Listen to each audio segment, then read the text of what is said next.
The day I turned 60 years old was supposed to be the best day of my life. After 38 years of blood, sweat, and tears poured into the same company, I was finally retiring.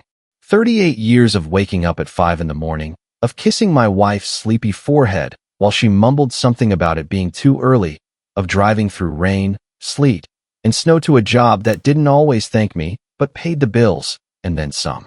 38 years of climbing the ladder one rung at a time, of outlasting younger men who thought they knew better, of watching technology transform the workplace from clunky typewriters to sleek laptops that weighed less than my lunchbox used to. I had given that company my prime, my energy, my creativity, and more overtime hours than I cared to count. And now, finally, I was done. The party was my wife's idea, or at least that's what she told me. She had been acting strange for about 6 months before that day, but I chalked it up to menopause or stress or whatever middle-aged women go through when their husbands are about to be home all day every day. I figured she was nervous about the change in our routine. I figured she loved me enough to adjust. I was wrong about so many things back then, but I didn't know it yet. Ignorance, as they say, is bliss, and I was blissfully ignorant as I walked into that rented hall attached to the local VFW post, decorated with blue and silver streamers and a banner that read, "Congratulations on your retirement, Richard." My name is Richard, by the way. Richard Harding.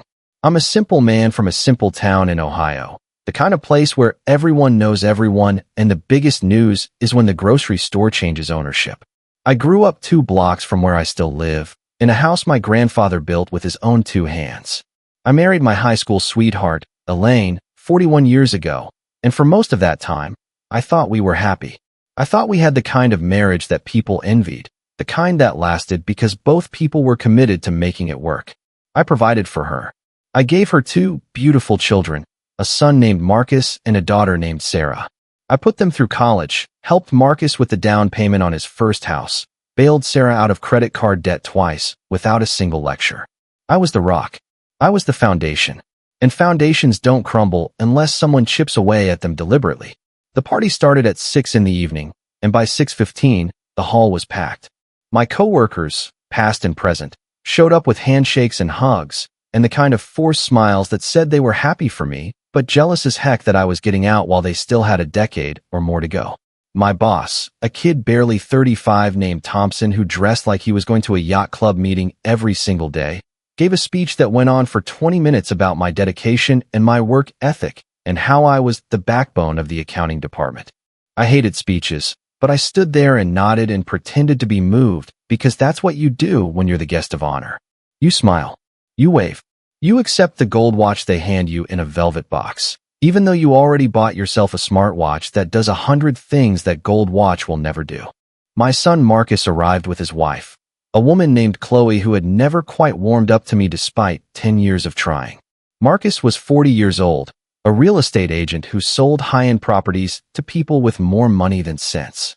He had my stubbornness, but not my patience, my ambition, but not my integrity. I loved him because he was my son, but there were days when I didn't particularly like him. That night, he was wearing a suit that cost more than my first car and a smirk that I couldn't quite place. He hugged me, but it was quick, almost perfunctory, like he was checking a box on a to-do list. Chloe didn't hug me at all. She just stood there with her arms crossed, tapping her foot like she was waiting for something.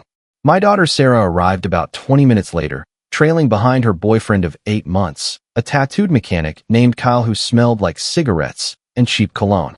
Sarah was 37, a kindergarten teacher who had never quite grown up herself. She was the baby of the family, the one I had spoiled rotten because she had me wrapped around her little finger from the moment she was born. She had my wife's eyes and my temper, a combination that made her unpredictable and exhausting in equal measure. That night, she was wearing a red dress that was too tight and too short, and she was grinning like she had just won the lottery. She kissed my cheek and said, "Congratulations, Dad," but her eyes were darting around the room, looking for someone or something. Elaine, my wife, was across the hall by the punch bowl, talking to my sister Margaret and my brother-in-law Paul. She looked beautiful that night, I'll give her that. She was wearing a navy blue dress that brought out the silver in her hair, and she had done her makeup carefully, more carefully than she had in years. I remember thinking that she must have wanted to look good for my party, that she was proud of me, and wanted to shine in my reflected glory. I didn't notice the tension in her shoulders. I didn't see the way she kept glancing at Marcus and Sarah, exchanging little nods like they were all in on some secret. I didn't see any of it because I didn't want to see it. I was too busy being happy. The party went on normally for about 2 hours. There was cake, a sheet cake from the grocery store with Happy Retirement Richard written in blue icing, and a little cartoon briefcase next to my name. There was punch that was mostly sugar and food coloring, and coffee that was so weak you could practically see through it.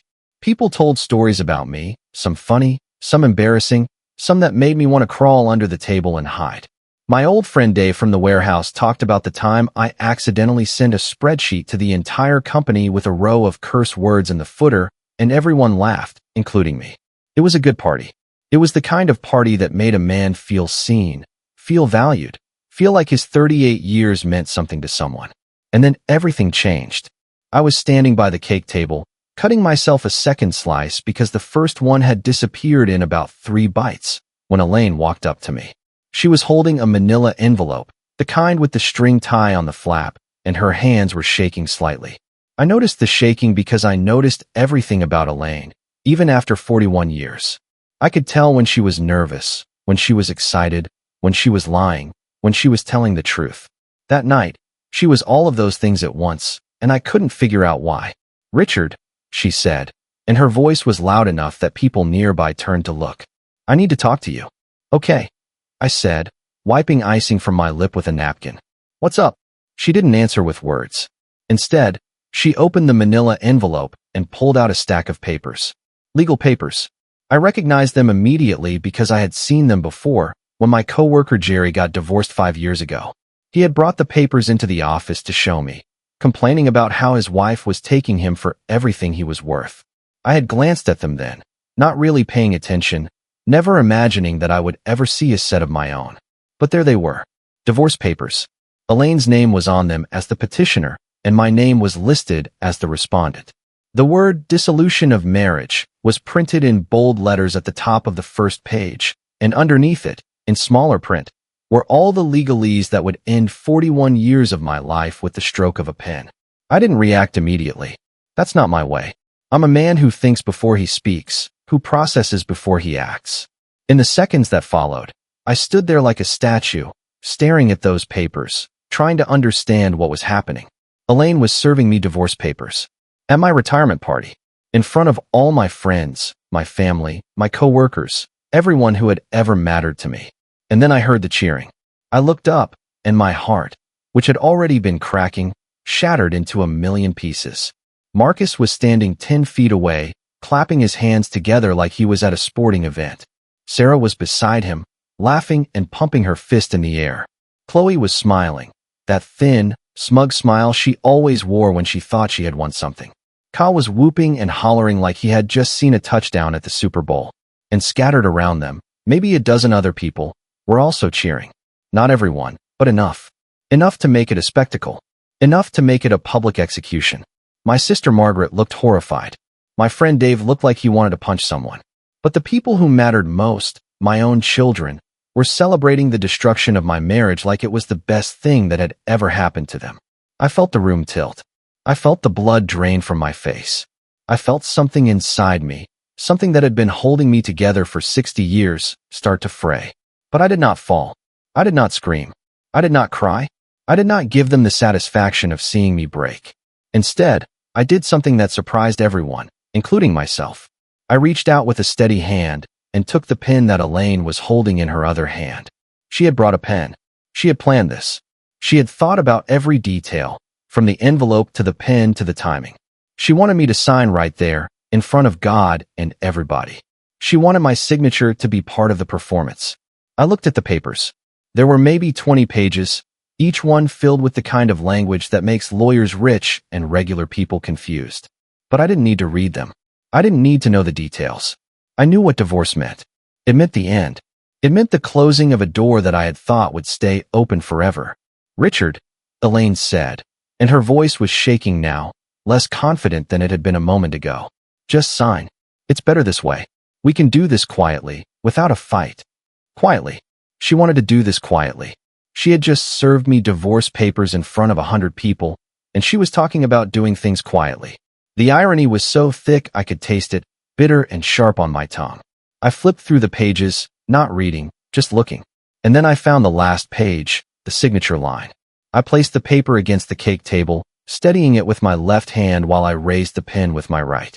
The room had gone quiet now, everyone watching, waiting to see what I would do. Marcus had stopped clapping. Sarah had stopped laughing. Even Kyle had stopped whooping. They were all looking at me, expecting me to break down, to beg, to cry, to make a scene. I signed my name, Richard Harding, the same signature I had used for 60 years, ever since I learned to write in Mrs. Patterson's second-grade class. The loops were the same. The slant was the same. The pressure of the pen on the paper was the same. But everything else was different. Everything else had changed. I signed every single page that required a signature. There were 7 of them, scattered throughout the document, and I signed each one carefully, deliberately, not rushing, not hesitating. When I was done, I set the pen down on the table and looked at Elaine. She was standing there with her mouth slightly open, like she couldn't believe what had just happened. She had expected a fight. She had expected anger, tears, screaming, begging. She had expected me to fall apart. I leaned in close to her, close enough that only she could hear me. The room was so quiet that a pin drop would have sounded like a gunshot, but I kept my voice low anyway, a whisper meant for her ears alone. I said, "You truly have absolutely no idea what you just did to yourself." She blinked. Her mouth closed. Her eyes, those beautiful brown eyes I had fallen in love with when we were both 17 years old, went wide with confusion. She didn't understand. She couldn't understand. She thought she had won. She thought she had humiliated me, destroyed me, taken everything from me. She didn't know that the war was just beginning and that I had already won it without firing a single shot. I turned away from her and walked toward the exit. The crowd parted for me like the Red Sea, people stepping back as if I were contagious. My sister Margaret tried to grab my arm, but I shook her off gently. My friend Dave called my name, but I didn't turn around. I just kept walking, one foot in front of the other, until I pushed open the heavy door of the VFW hall and stepped out into the cool October night. The air hit my face, and for a moment, I couldn't breathe. I leaned against the brick wall of the building, my hands on my knees, and I sucked in air like a drowning man. The tears came then, hot and fast and silent. I didn't sob. I didn't wail. I just stood there in the darkness, crying without making a sound, while the party continued inside without me. I could hear the murmur of voices, the clinking of glasses, the occasional burst of laughter. They were probably talking about me, speculating about what had just happened, taking sides, placing bets on how long it would take me to fall apart completely. I didn't fall apart. I couldn't. Because despite the pain, despite the betrayal, despite the humiliation, I knew something that Elaine didn't know. I knew something that Marcus and Sarah didn't know. I knew something that none of those cheering people in that hall knew. And that knowledge, that secret, was the only thing keeping me upright. I had spent 38 years working for that company, but I had spent the last 10 of those years doing something else, something that nobody knew about. I had been planning. I had been preparing. I had been building a fortress while everyone else thought I was just another middle-aged man going through the motions. Every penny I could save, I saved. Every investment I could make, I made. Every connection I could nurture, I nurtured. And 3 years ago, when I had finally amassed enough, I had met with a lawyer. Not a divorce lawyer, because I never expected to need one. A different kind of lawyer. The kind who helps you protect what you've built from the people who might try to take it away. I had set up trusts. I had moved assets. I had created a financial structure so airtight that even the most aggressive attorney couldn't crack it. And I had done it all without telling a single soul, not even Elaine. Especially not Elaine. Because somewhere, deep down, I think I always knew. I think I always sensed that the woman I married wasn't the woman she had become. I think I always knew that my children, the ones I had loved and sacrificed for, had grown into strangers who didn't share my values or my loyalty. I think I always knew that one day, I might need to protect myself from the people I loved most. But knowing something and facing it are two different things. That night, standing outside the VFW hall with tears streaming down my face, I faced it for the first time. My wife wanted to destroy me. My children wanted to watch. And I was all alone in the world, except for the fortress I had built. I wiped my face with the back of my hand, straightened my tie, and walked to my car. A 2019 Honda Accord, paid off, reliable, unremarkable. I got in, started the engine, and drove home. Not to the house I shared with Elaine, because that house wasn't mine anymore. It was hers, technically, according to the papers I had just signed. I had given it to her in the divorce. I had given her almost everything she asked for. The house, the cars, the furniture, the joint accounts. All of it, signed away without a single objection. But the things that mattered, the things that I had built in secret, those were mine. And Elaine had no idea they existed. The drive to my real home took 45 minutes. It was a small cabin on 20 acres of land that I had bought 15 years ago, using a shell company to hide my ownership. I had told Elaine that I was going hunting with the guys on weekends, but I was really going to the cabin. I had told her that I was working late at the office, but I was really meeting with contractors. I had told her so many lies over the years, not because I was unfaithful, not because I was dishonest, but because I was preparing for a day that I hoped would never come. But it had come, and now I was here. The cabin was dark when I pulled into the gravel driveway, but I didn't mind. I liked the dark. I liked the silence. I liked the way the moonlight filtered through the trees and made everything look silver and soft. I sat in the car for a long time, just breathing, just existing, just trying to process the fact that my life as I knew it was over. My phone buzzed in my pocket. I pulled it out and looked at the screen. 15 text messages, all from people who had been at the party. Most of them were expressions of shock and sympathy. A few were asking if I was okay. One, from my sister Margaret, said simply, "I'm so sorry. I had no idea. Call me when you can." But there was one message that stood out. It was from a number I didn't recognize, and it said, "Mr. Harding, this is attorney Jennifer Walsh. I represent your wife in the divorce proceedings. Please contact my office on Monday to schedule a deposition. We look forward to resolving this matter amicably." Amicably. There was that word again. Elaine had served me papers at my retirement party in front of 100 cheering people, and she wanted to resolve things amicably. The audacity of it made me laugh, a hollow, bitter sound that echoed through the dark cabin. I didn't respond to any of the messages. I turned off my phone, walked into the cabin, and went to bed. I didn't sleep. I lay there in the darkness, staring at the ceiling, thinking about 41 years of marriage, about 2 children who had turned against me, about a future that was suddenly uncertain and terrifying. But underneath all of that, underneath the pain and the confusion and the grief, there was something else. Something cold and hard and steady. I knew what I had, and I knew what Elaine didn't have. And in the weeks and months to come, she was going to find out just how much she had underestimated me. The first week after the party was the strangest week of my life.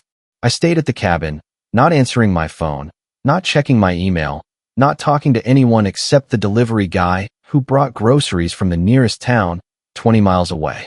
I needed time to think. I needed time to plan. I needed time to let the reality of my situation sink in before I made any moves. On the third day, I received a certified letter from Elaine's attorney. It was a formal notice of the divorce proceedings, outlining the terms that Elaine was seeking. The house, as I had agreed. The cars, both of them. Half of my pension, which was standard in Ohio divorce law. Alimony for 5 years, based on the difference in our incomes. And full custody of the grandchildren. Not that it mattered since Marcus and Sarah were adults, but Elaine wanted to make sure that she would have visitation rights with her grandkids if anything happened to Marcus or Chloe. I read the letter carefully, noting every demand, every request, every little thing that Elaine thought she was entitled to. And then I set the letter aside and went for a walk in the woods behind the cabin. The leaves were falling, crunching under my feet, and the air smelled like wood smoke and decay. It was beautiful, in a sad sort of way. The end of one season. The beginning of another. On the 5th day, I finally called my sister Margaret. She answered on the first ring, her voice thick with worry and relief. "Richard, thank God. I've been so worried about you. Where are you? Are you okay? What happened at the party? Why didn't you tell me anything?" "Margaret," I said, and my voice was calm, steadier than I expected. "I need you to listen to me. I'm going to tell you some things, and I need you to keep them to yourself. Can you do that?" She was quiet for a moment, and then she said, "Of course. You know I can. Elaine served me divorce papers at my retirement party because she thinks she knows everything about our finances. She thinks I'm broke. She thinks I have nothing. She thinks she's going to walk away with everything I've ever worked for. But that's not true, is it? Margaret asked. She knew me too well. She could hear something in my voice, some undertone of confidence that didn't match the situation. No, I said. It's not true. I've been planning for this for 10 years. Not for Elaine specifically, but for the possibility that something like this might happen. I have assets that she doesn't know about.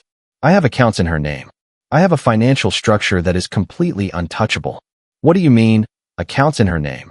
I mean that I set up retirement accounts for Elaine years ago, using money that I earned but that I put in her name legally. She doesn't know they exist because I never told her. I wanted to surprise her when we retired. I wanted to give her a gift that would let us travel, buy an RV, do all the things we always talked about. But now, with her filing for divorce, those accounts are hers. Completely hers. And she's going to find out about them when the discovery process begins. That's a good thing, right? Margaret sounded confused. If the accounts are in her name, she can't take them from you. Exactly, I said. And that's the problem. Elaine thinks she's going to get half of my pension and 5 years of alimony. But what she doesn't know is that her own retirement accounts are worth 3 times what my pension is worth. And in Ohio, retirement accounts are considered marital assets, subject to division. But if the accounts are in her name, and she doesn't disclose them, she's committing fraud. And if she does disclose them, she's going to have to give me half of everything she has. Margaret gasped. You set a trap for her. I set a trap for anyone who might try to take what I've built, I said. I just never thought it would be Elaine. What about Marcus and Sarah? Margaret asked. They were cheering, Richard. I saw them. Your own children were cheering while your wife destroyed you. I closed my eyes. That was the part that hurt the most. Elaine's betrayal was painful, but I could understand it in some twisted way. Marriages ended. People fell out of love. But your children, the little people you raised and protected and sacrificed for, the people who shared your blood and your name, turning against you like that. That was a wound that would never fully heal. Marcus and Sarah are in for a surprise too, I said. I helped them both financially over the years. Down payments, debt relief, loans that I never asked them to repay. But I documented everything. Every check, every transfer, every dollar. And according to Ohio law, those gifts can be considered part of their inheritance, which can be offset against anything they might otherwise receive from my estate. You're not going to leave them anything? I haven't decided yet, I said. But they need to understand that actions have consequences. You don't cheer while your father is being publicly humiliated and expect him to turn around and write you a check. Margaret was quiet for a long time. When she spoke again, her voice was soft. What are you going to do, Richard? I'm going to let the legal process play out, I said. I'm going to let Elaine and her attorney think they're winning. I'm going to let them take the house and the cars and everything else they think they want. And then, when the discovery process begins and they have to disclose all their assets, the truth is going to come out. Elaine is going to realize that she has millions of dollars in retirement accounts that she never knew about, and that she's going to have to give me half of them. Marcus and Sarah are going to realize that the money I gave them over the years is going to affect their inheritance. And everyone is going to realize that the man they tried to destroy is the only reason any of them have anything at all. That's cold, Richard. No, I said. Cold would be destroying them completely. I'm not going to do that. I'm just going to let them destroy themselves. I hung up with Margaret and went back inside the cabin. I had 3 months until the divorce was final. 3 months until the discovery process would force Elaine to disclose every asset she had, including the accounts she didn't know about. 3 months until the truth came out. And in those 3 months, I had a lot of work to do. The first thing I did was call my own attorney. His name was Samuel Cohen, and he was the best in the state. I had met him years ago at a financial planning seminar, and we had stayed in touch. He was the one who had helped me set up the trusts and the accounts, the one who had advised me on how to protect my assets from creditors and lawsuits, and, yes, from divorce. He was expensive, but he was worth every penny. Richard, Sam said when I called him. I heard about the party. I'm sorry. Don't be. I said. It's the best thing that could have happened. How do you figure? Because Elaine just showed her hand. She thinks I'm going to roll over and let her take everything. She doesn't know about the accounts. She doesn't know about the trusts. She doesn't know anything. Sam chuckled. So we're playing the long game. We're playing the only game that matters, I said. I want you to file a response to the divorce petition. Don't contest anything. Just file the standard response. And then I want you to start the discovery process. Ask for every financial document they have. Bank statements, investment accounts, retirement accounts, everything. They're going to ask for yours too. I know, I said. And I'm going to give them everything. Except for the accounts they don't know about. Those are in Elaine's name, so they're not mine to disclose. They're hers. You're a sneaky man, Richard Harding. I'm a prepared man, I said. There's a difference. We talked for another hour, going over the details of the case, the timeline, the potential outcomes. Sam was confident that we would come out ahead, but he warned me that the process would be ugly. Divorce always was, especially when there were children involved. And Marcus and Sarah were definitely involved, even if they weren't parties to the divorce. Your kids are going to have to testify, Sam said. About the gifts, about the loans, about your financial relationship with them. Are you prepared for that? I'm prepared for anything, I said. The question is whether they are. The second week after the party, I finally started answering messages. I called my sister back, like I promised. I called my friend Dave and assured him that I was okay. I even called a few of my former co-workers and thanked them for coming to the party, even though the party had ended in disaster. I didn't talk about Elaine or the divorce. I didn't talk about Marcus or Sarah. I just said I was fine and that I would see them around. But there was one message I didn't answer. It was from Sarah, and it said, "Dad, I know you're upset, but you have to understand that Mom has been unhappy for a long time. This is for the best. Can we talk?" Unhappy. She said Elaine had been unhappy. As if that justified everything. As if being unhappy gave you the right to humiliate someone in front of everyone they knew. As if being unhappy made it okay for your children to cheer while your world fell apart. I didn't respond to Sarah's message. I didn't respond to Marcus's either when he sent a similar one a few days later. I wasn't ready to talk to them. I wasn't sure I would ever be ready. The betrayal was too fresh, the wound too deep.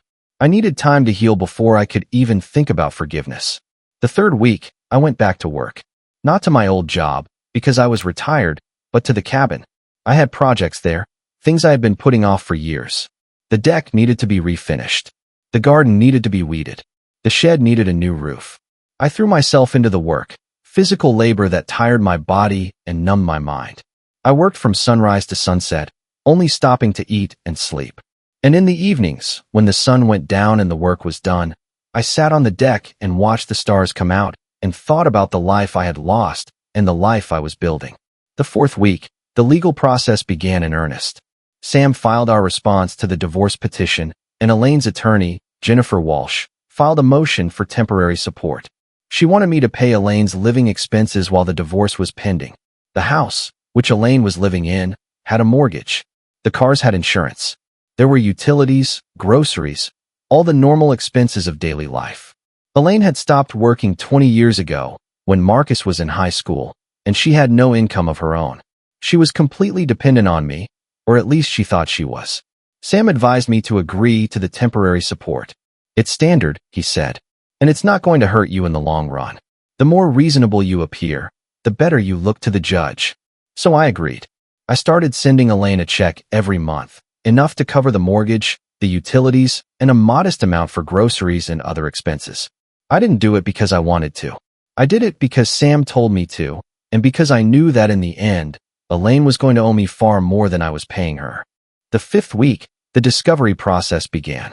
Elaine's attorney sent us a list of documents they wanted: bank statements, tax returns, investment account statements, retirement account statements, property deeds, loan documents, everything they could think of. Sam and I spent a full day gathering the documents, copying them, and sending them over. We gave them everything they asked for, exactly as they asked for it. But we didn't give them anything extra. And we certainly didn't mention the accounts in Elaine's name. Those accounts were the key to everything. There were 3 of them, all retirement accounts that I had set up using a portion of my salary over the past 10 years. I had put them in Elaine's name because I wanted to surprise her, but also because I knew that if anything ever happened to me, she would have immediate access to the money without having to go through probate. It was a gift, a gesture of love and trust. And now, that gift was going to be the thing that saved me. The accounts were worth a total of $2.4 million. That wasn't a typo. $2.4 million. Over 10 years, I had managed to save and invest almost $250,000 a year, on top of our regular living expenses and the money I had given to Marcus and Sarah. How did I do it? I lived below my means. I drove old cars. I didn't take expensive vacations. I invested wisely in index funds and real estate and a few carefully chosen stocks. I worked overtime, took on consulting gigs, and put every extra dollar into those accounts. And I never, ever told anyone about them. Elaine knew that I was a saver, but she didn't know the extent of it. She thought we had maybe $200,000 in retirement savings, which was what I had told her.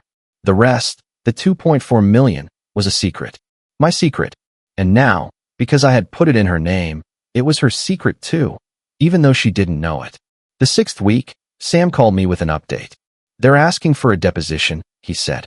They want to question you under oath about your finances. Fine, I said. When and where? Next Tuesday at their office. I'll be there with you. And Richard, be careful. They're going to try to trip you up. They're going to ask about assets you haven't disclosed. They're going to ask about the trusts. Just answer honestly, but don't volunteer anything. Let them do the work. I spent the weekend preparing for the deposition. Sam sent me a list of questions they were likely to ask, and I practiced my answers. I was nervous, but not scared. I had done nothing wrong. I had hidden nothing illegal. The accounts in Elaine's name were hers, not mine. I had no obligation to disclose them because they weren't my assets. They were hers. She just didn't know it yet. The deposition was held in a conference room on the 20th floor of a downtown office building. Elaine's attorney, Jennifer Walsh, was a tall woman with sharp features and sharper eyes. She reminded me of a hawk, circling, waiting to swoop down on her prey. She had an associate with her, a young man who looked like he had just graduated from law school and was trying very hard to look serious. Sam sat next to me, his calm presence a counterbalance to Jennifer's aggressive energy. The court reporter, a woman with a kind face and nimble fingers, sat at the end of the table, ready to record every word.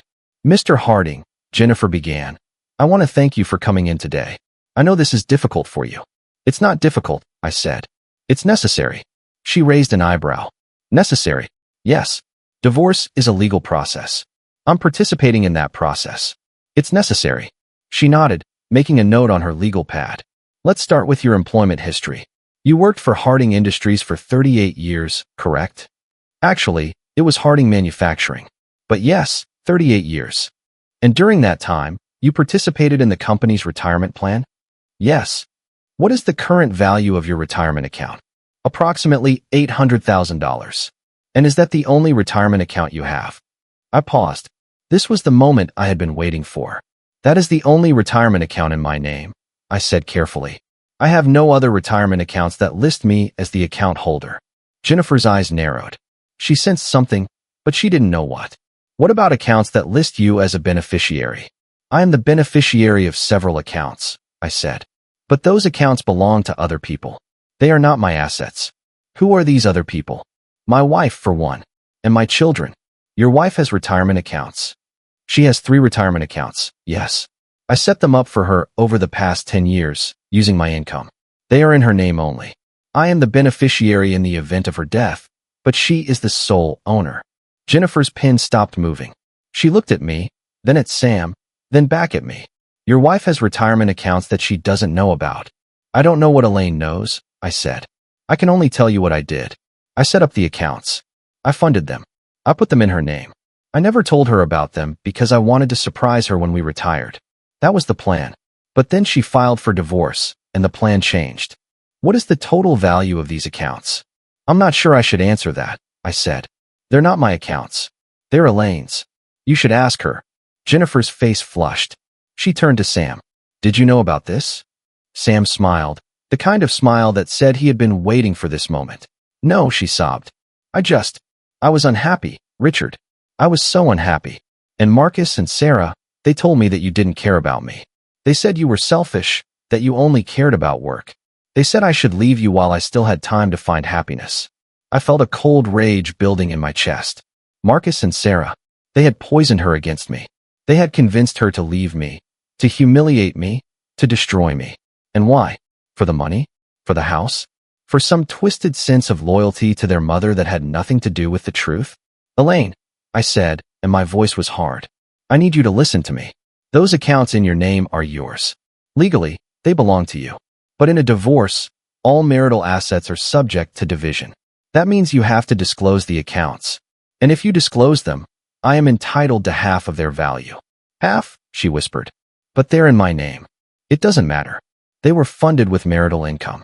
They are marital assets. The judge will divide them equally. So you're going to take $1 million from me? I'm not taking anything, I said. The court is going to divide our assets fairly. You wanted a divorce. You wanted to walk away with the house and the cars and half my pension. But what you didn't know is that your own assets are worth more than mine. So when the judge divides everything, you're going to end up with far less than you thought. And I'm going to end up with far more. Elaine was quiet for a long time. I could hear her breathing, ragged and uneven, on the other end of the line. Finally, she said, "What about Marcus and Sarah? What about them? They're going to be devastated. They thought you were broke. They thought you had nothing to leave them. They thought wrong," I said. "And they're going to find out just how wrong when the discovery process reveals how much money I gave them over the years. Those gifts are going to be offset against their inheritance. They're not going to get a dime from me." "You can't do that," Elaine said. "They're your children. And I was their father," I said. "But they cheered while you destroyed me. They stood in that hall and celebrated my humiliation. They are dead to me, Elaine. All of them. And you are too." I hung up the phone before she could respond. My hands were shaking, but not from anger. From release. I had finally said the words that had been building inside me for weeks. My wife had betrayed me. My children had betrayed me. And I was done pretending that I could ever forgive them. The weeks that followed were a blur of legal filings, phone calls, and meetings. Elaine's attorney tried to argue that the retirement accounts should not be considered marital assets because Elaine didn't know about them. The judge disagreed. He ruled that the accounts were clearly funded with marital income and that Elaine's ignorance of their existence did not change their legal status. They were subject to division, just like every other asset. The discovery process also revealed the extent of the gifts I had given to Marcus and Sarah over the years. Marcus had received a total of $150,000 in down payment assistance, debt relief, and other financial support. Sarah had received a total of $120,000. The judge ruled that these gifts could be considered advances on their inheritance and that they would be deducted from any future distributions from my estate. In practical terms, it meant that Marcus and Sarah would inherit nothing from me unless I specifically chose to leave them something in my will. I didn't choose to leave them anything. I rewrote my will, leaving everything to my sister Margaret and to a few charities that I cared about. My children, the ones who had cheered at my humiliation, would get nothing. Not a penny. Not a single dollar. 2 months after the party, Elaine filed a motion to dismiss the divorce. She wanted to reconcile.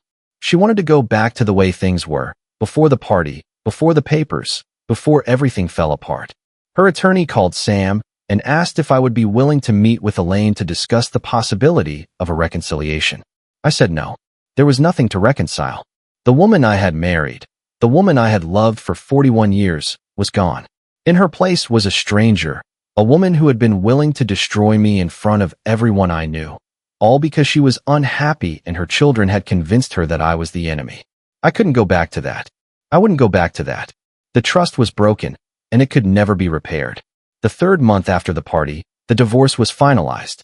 The judge signed the decree on a Friday afternoon, and Sam called me with the news. "It's done," he said. "You're a free man." "What's the final division?" I asked. "You keep the cabin and the 20 acres. Elaine keeps the house in town. You get half of her retirement accounts, which comes to $1.2 million. She gets half of your pension, which comes to $400,000. The alimony is waived because of the unequal division of assets, and your children get nothing from your estate unless you change your will." "I won't change it." "I didn't think you would." I hung up the phone and walked out onto the deck of the cabin. The sun was setting, painting the sky in shades of orange and pink. The air was cold, the first hint of winter creeping in. I breathed deep, filling my lungs with the clean, sharp air, and I felt something I hadn't felt in months. Peace. The war was over. I had won. But winning felt hollow, because the people I had fought against were the people I had loved most in the world. Elaine, Marcus, Sarah. They had tried to take everything from me, and they had lost. But I had lost too. I had lost my marriage, my family, my future as I had imagined it. The cabin was beautiful, but it was empty. The money was plentiful, but it couldn't buy back the years I had wasted on people who didn't deserve them. I spent the next week alone, thinking, reflecting, trying to figure out what came next. I was 60 years old, retired, divorced, and estranged from my children. I had more money than I needed and more time than I knew what to do with. It should have been a dream come true. Instead, it felt like a nightmare from which I couldn't wake up. On the 7th day, I got a visitor. It was my sister Margaret, driving up the gravel driveway in her old Subaru. She got out of the car, walked up to the deck, and hugged me without saying a word. She held me for a long time, and I cried. I cried for the first time since the night of the party, and I didn't stop for a long time. When I finally pulled away, Margaret looked at me with tears in her own eyes. "You did the right thing, Richard. Don't ever doubt that." "Did I?" I asked. "Because it doesn't feel right. It feels like I destroyed my family." "You didn't destroy anything," Margaret said. "Elaine destroyed it when she served you those papers. Marcus and Sarah destroyed it when they cheered.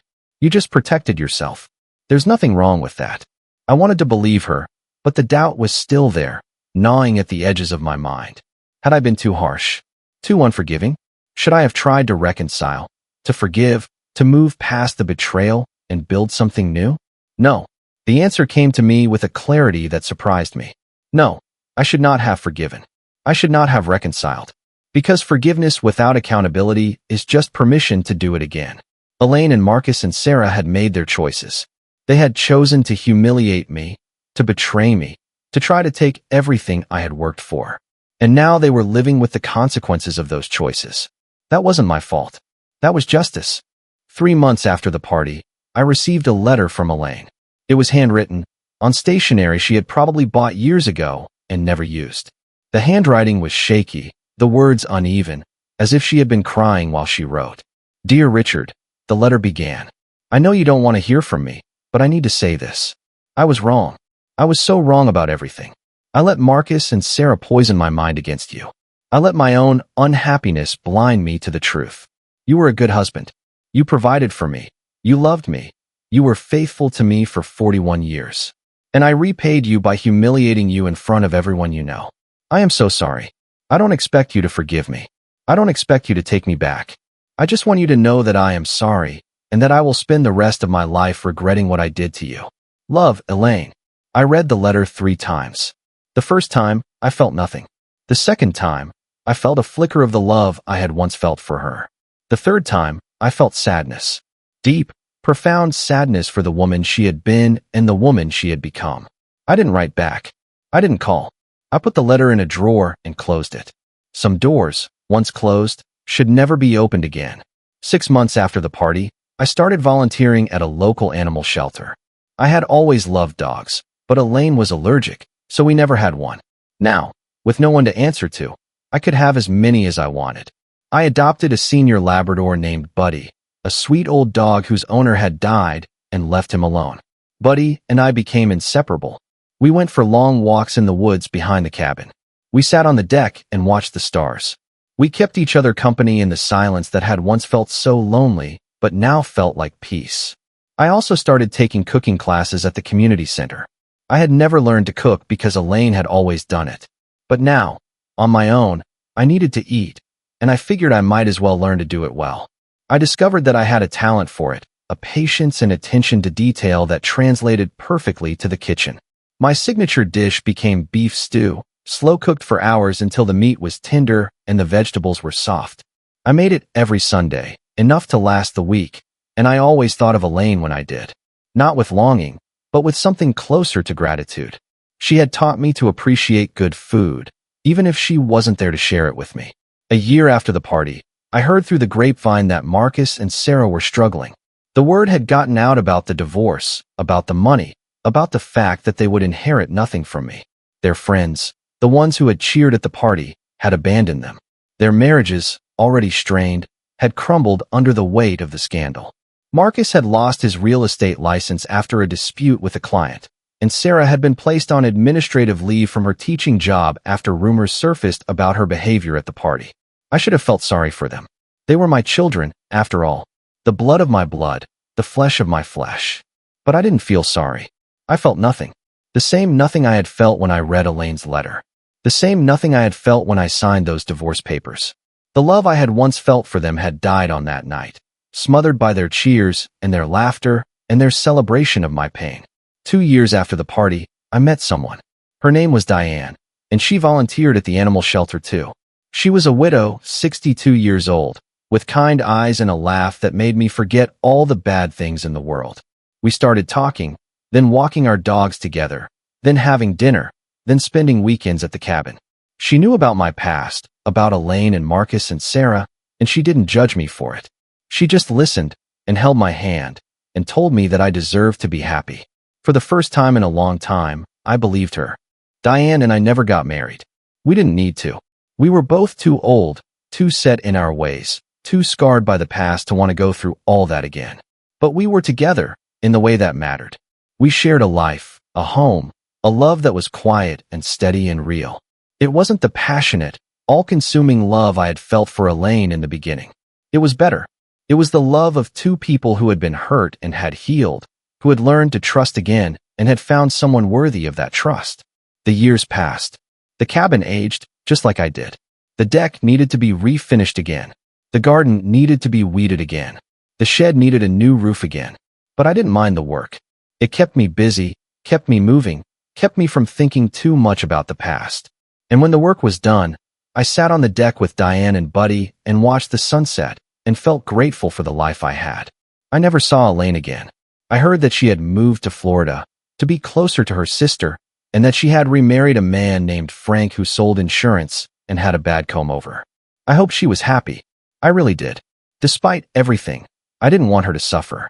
I just wanted her to live with the consequences of her choices, just like I was living with mine. I saw Marcus once, about 5 years after the party. I was at a grocery store, buying ingredients for my beef stew, when I turned a corner and almost ran into him. He looked older, tired, beaten down by life in a way that had nothing to do with age. His eyes, the same brown eyes as Elaine's, widened when he saw me. "Dad," he said, and his voice cracked. "Marcus," I said. We stood there in the middle of the grocery store, surrounded by strangers who had no idea about the history between us. I felt nothing. No anger, no sadness, no love. Just a vast, empty space where my son used to be. "Can we talk?" he asked. "Please. I need to explain." "There's nothing to explain," I said. "I know what you did. I know why you did it. You wanted my money. You thought I was going to die broke and leave you nothing. So you convinced your mother to divorce me, to take everything, to leave me with nothing. You thought you were being clever. You thought you were protecting your inheritance. But you were wrong." Marcus's face crumpled. "I'm sorry, Dad. I'm so sorry. I was stupid. I was greedy. I didn't know about the money. I didn't know about anything." "That's the problem," I said. "You didn't know. You made assumptions. You listened to your mother's complaints and your sister's gossip, and you decided that I was the enemy. You didn't come to me. You didn't ask me. You just assumed the worst. And then you cheered while your mother destroyed me. What can I do to make it right?" I thought about it for a moment. There was nothing he could do. The past was the past. It couldn't be changed. The wounds had healed, but the scars remained. I could forgive him, maybe in time. But I could never forget, and I could never trust him again. "You can leave me alone," I said. "That's what you can do. Go home. Live your life. Be a better father to your children than you were a son to me. That's the only way to make it right." I walked past him, pushing my cart toward the checkout line. I didn't look back. I didn't need to. I had said what I needed to say, and he had heard it. Whether he would listen was up to him. I never saw Sarah again. I heard that she had moved to the West Coast, to Oregon or Washington, and that she had changed her name. She didn't want to be associated with the scandal, with the family, with any of it. I understood. I didn't blame her. We all had to find our own way to survive the wreckage of what had happened. I thought about her sometimes, my little girl with the pigtails and the gap-toothed smile. I thought about the times I had held her on my lap and read her bedtime stories, the times I had taught her to ride a bike and caught her when she fell, the times I had wiped away her tears and kissed her boo-boos and promised her that everything would be okay. Those memories were real. They had happened, but they belonged to a different person, a different father, a different Sarah. The Sarah who had cheered at my humiliation was a stranger to me. I mourned the daughter I had lost, but I didn't miss the woman she had become. 15 years after the party, I sat on the deck of the cabin with Diane and watched the sunset. Buddy was long gone, buried under the big oak tree in the backyard. In his place was a young golden retriever named Sunny, who had more energy than sense and a habit of stealing socks from the laundry basket. The deck had been refinished 3 times. The garden had been weeded 1,000 times. The shed had a new roof, and then another new roof, and then another. The cabin had aged, just like I had, but it was still standing, still strong, still home. Diane squeezed my hand. "What are you thinking about?" she asked. "The party," I said. "The retirement party. It was 15 years ago today. Does it still hurt?" "Sometimes," I said, "but not like it used to. Now it's more like an old ache, something that flares up when the weather changes but doesn't really bother me otherwise." "Do you regret anything?" I thought about the question. Did I regret anything? I regretted that my marriage had ended the way it did. I regretted that my children had turned against me. I regretted that I had spent so many years working, saving, planning, only to have it all fall apart in a single moment of betrayal. But I didn't regret the choices I made after that moment. I didn't regret signing those papers. I didn't regret whispering those words in Elaine's ear. I didn't regret protecting myself, even if it meant losing the people I loved. No, I said, I don't regret anything. I did what I had to do. And I ended up here, with you, on this deck, watching the sunset. That's not a bad ending, Diane. That's a good one. She smiled and leaned her head on my shoulder. Sonny came over and rested his head on my knee, looking up at me with those big, trusting eyes. The sun dipped below the horizon, painting the sky in shades of orange and pink and purple. It was beautiful. It was peaceful. It was everything I had ever wanted, even if I hadn't known it at the time. I thought about that night, 15 years ago, when Elaine had handed me those divorce papers and my children had cheered. I thought about the whisper I had breathed in her ear. "You truly have absolutely no idea what you just did to yourself." She had thought I was weak. She had thought I was defeated. She had thought she had won. But I had won. Not because I had more money or a better lawyer or a cleverer plan. I had won because I had something that Elaine and Marcus and Sarah would never have. I had integrity. I had self-respect. I had the quiet, unshakable knowledge that I had done nothing wrong, that I had been a good husband and a good father, and that their betrayal was a reflection of them, not of me. That was the real victory. Not the money, not the cabin, not the peace. The victory was in knowing that I had stayed true to myself, even when everyone I loved had turned against me. The victory was in refusing to become bitter, to become vengeful, to become the kind of person who would cheer at someone else's pain. The victory was in choosing, every single day, to be better than the people who had tried to destroy me. I squeezed Diane's hand and watched the last of the light fade from the sky. The stars were starting to come out, one by one, scattered across the darkness like diamonds on black velvet. Sonny sighed contentedly and closed his eyes. Diane hummed a soft tune, something I didn't recognize, but that sounded like home. The story of my life had not ended the way I had expected. It had not ended with a loving wife by my side and children gathered around the table for Sunday dinner.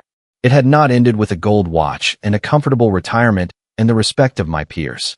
It had ended here, on this deck, with this woman and this dog and this quiet, peaceful contentment. And that was enough. That was more than enough. That was everything. I thought about the words I had whispered to Elaine all those years ago. She truly had no idea what she had done to herself. She had thought she was destroying me. Instead, she had set me free. She had given me the greatest gift anyone could ever give, the chance to start over, to rebuild, to become the person I was always meant to be. I would never thank her for it. I would never speak to her again.